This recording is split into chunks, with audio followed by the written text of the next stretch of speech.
आज बात उत्तर प्रदेश की राजनीति में ब्राह्मणों के वजूद और बदलते परिस्थितियों के अनुसार राजनीति में हंसिए पर आने तक की। पहले ब्राह्मण विधायकों की बैठक पर चेतावनी, फिर प्रयागराज माघ मेले में शंकराचार्य का अपमान, ब्राह्मण बटुकों की चोटी खींचकर पिटाई, बरेली के सिटी मजिस्ट्रेट अलंकार अग्निहोत्री के इस्तीफे पर जांच, अयोध्या के जीएसटी डिप्टी कमिश्नर प्रशांत पर कोई कार्रवाई न होना, बीते दिनों यूजीसी से लेकर ये तमाम मुद्दे जिसके कारण भाजपा सरकार और संगठन ब्राह्मण के निशाने पर है। कारण है ब्राह्मण समाज और सवर्ण समाज की नाराजगी। आंकड़े कहते हैं कि पिछले 5 चुनावों से ब्राह्मण एकमुश्त समर्थन भाजपा को दे रही है। ब्राह्मणों की नाराजगी से भाजपा को कितना नुकसान हो सकता है और ब्राह्मण समाज के सामने विकल्प क्या है, आइए विस्तार से जानते हैं। हमारे चैनल टॉक द ट्रेंड को लाइक और सब्सक्राइब जरूर करें। उत्तर प्रदेश की राजनीति में ब्राह्मण समाज की आबादी 12 से 15% है, जिनका प्रदेश के 35 जिलों में बड़ी भूमिका है। पूर्वांचल, मध्य और बुंदेलखंड में ब्राह्मण समाज सूबे की राजनीति में ताजपोशी तक तय करता है। ब्राह्मण समाज की राजनीतिक इतिहास यह बताते हैं कि ब्राह्मण वोटर जिस पार्टी के साथ जुड़ा उसकी सरकार उत्तर प्रदेश में बनी। आंकड़े कह रहे हैं कि आज के समय में ब्राह्मण समाज सरकार से 70 से 80% नाराज है। यह बीजेपी को वोट नहीं देंगे। 20 से 30% वह है जो संगठनात्मक दायित्व धर्म में फंसकर भाजपा को वोट देंगे। हालांकि नाराजगी उनमें भी है। ब्राह्मण हमेशा से एक महत्वपूर्ण स्विंग वोट रहा है, परंतु सम्मान की खोज में हमेशा सूबे की राजनीति में सरकार बनाते और बिगाड़ते रहा है।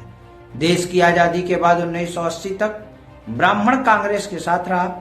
उत्तर प्रदेश में गोविंद बल्लभ पंत, हेमवती नंदन बहुगुणा, नारायण दत्त तिवारी जैसे ब्राह्मण नेता सीएम बने।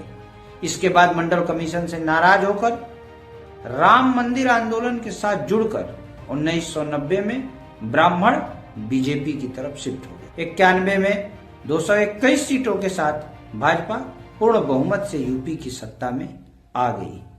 लेकिन यह कार्यकाल हाथी नहीं गणेश है, ब्रह्मा विष्णु महेश है, यह वह नारा था जिसके बाद ब्राह्मणों ने बसपा की ओर रुख किया। 2007 में लंबे अंतराल के बाद बसपा 206 सीटों के साथ अकेले पूर्ण बहुमत की सरकार में आ गई। 2012 के विधानसभा चुनाव में 19% ब्राह्मण वोटरों की वजह से सपा 224 सीटों के साथ यूपी की सत्ता में लौटी थी। 2014 से लेकर अब तक सभी चुनाव में ब्राह्मण समाज भाजपा के साथ पूरी तरह लामबंद है।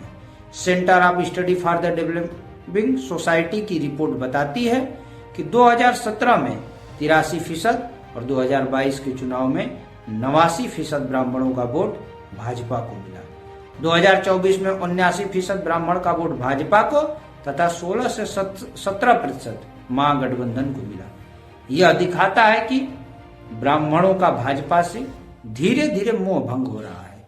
इसी का असर था कि लोकसभा चुनाव में यूपी महागठबंधन की सीटें बढ़ गई तथा एनडीए की सीटें घटकर 40 से नीचे आ गई। विधानसभा चुनाव अगले साल होने वाले हैं, पर ब्राह्मणों की नाराजगी दूर करने के लिए सरकार और संगठन की ओर से कोई खास प्रयास दिख नहीं रहा है। बड़ा सवाल यह है कि 2027 के चुनाव में ब्राह्मण समाज के पास विकल्प क्या बचा है। ब्राह्मणों की नाराजगी एक दिन की नहीं है, वह धीरे धीरे क्रमशः बढ़ती जा रही है।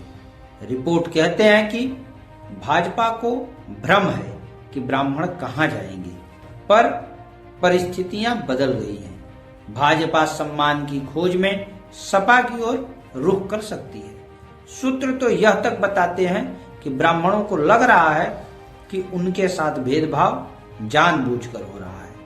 अब दावे कितने सच हैं, समय बताएगा। ब्राह्मणों की नाराजगी आगामी विधानसभा चुनाव में कितना असर डालेगी, ये आने वाला समय ही तय करेगा।